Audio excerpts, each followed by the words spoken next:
Episode 4 మహాభారతంలోని కురు వంశం ఆరంభం. నమస్కారం ప్రేక్షకులారా. మన stories of divine in Telugu ఛానల్కు మరోసారి స్వాగతం. గత ఎపిసోడ్లో మనం గణేశుడు మహాభారతాన్ని ఎలా వ్రాశాడో తెలుసుకున్నాం. మహర్షి వ్యాసుడు మరియు గణేశుడు కలిసి ప్రపంచానికి మహాభారతం అనే మహాగ్రంథాన్ని అందించిన అద్భుతమైన కథను చూశాం.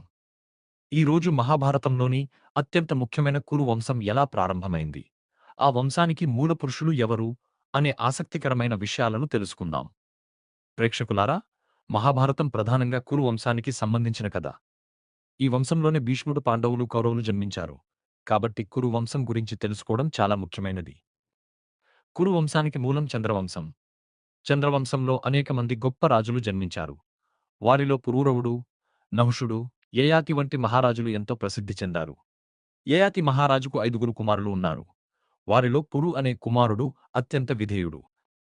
తన తండ్రి కోసం తన యవ్వనాన్ని త్యాగం చేసిన పురు, తండ్రి ఆశీర్వాదంతో రాజ్యాన్ని పొందాడు. ఆ తరువాత పురు వంశం ఎంతో వైభవంగా అభివృద్ధి చెందింది. అనేక తరాల తరువాత ఈ వంశంలో దుష్యంతుడు అనే రాజు జన్మించాడు. దుష్యంతుడు మరియు శకుంతలలకు జన్మించిన కుమారుడు భరతుడు. భరతుడు ఎంతో పరాక్రమవంతుడు, ధర్మపరుడు. ఆయన పరిపాలనలో రాజ్యం అపూర్వమైన అభివృద్ధిని సాధించింది. మన దేశానికి భారతదేశం అనే పేరు కూడా ఈ మహారాజు భరతుడి పేరు నుంచే వచ్చిందని పురాణాలు చెబుతున్నాయి.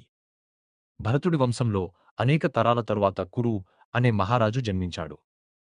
కురు మహారాజు అత్యంత ధర్మాత్ముడు మరియు ప్రజలను ప్రేమించే రాజు. ఆయన కురుక్షేత్ర ప్రాంతంలో గొప్ప తపస్సు చేశాడు. ఆయన తపస్సుకు సంతోషించిన దేవతలు ఆ ప్రాంతాన్ని పవిత్రమైన భూమిగా ప్రకటించారు. ఆ ప్రాంతమే తరువాత కురుక్షేత్రంగా ప్రసిద్ధి చెందింది. కురు మహారాజు పేరుమీదుగానే ఆయన వంశాన్ని కురు వంశమని పిలవడం ప్రారంభించారు. ఈ కురు వంశంలోనే తరువాత శంతను మహారాజు జన్మించాడు. శంతను మహారాజు ద్వారా భీష్ముడు, విచిత్రవీర్యుడు మరియు తరువాత పాండవులు, కౌరవులు జన్మించారు. ఇలా కురు వంశం మహాభారత కథకు పునాది అయింది.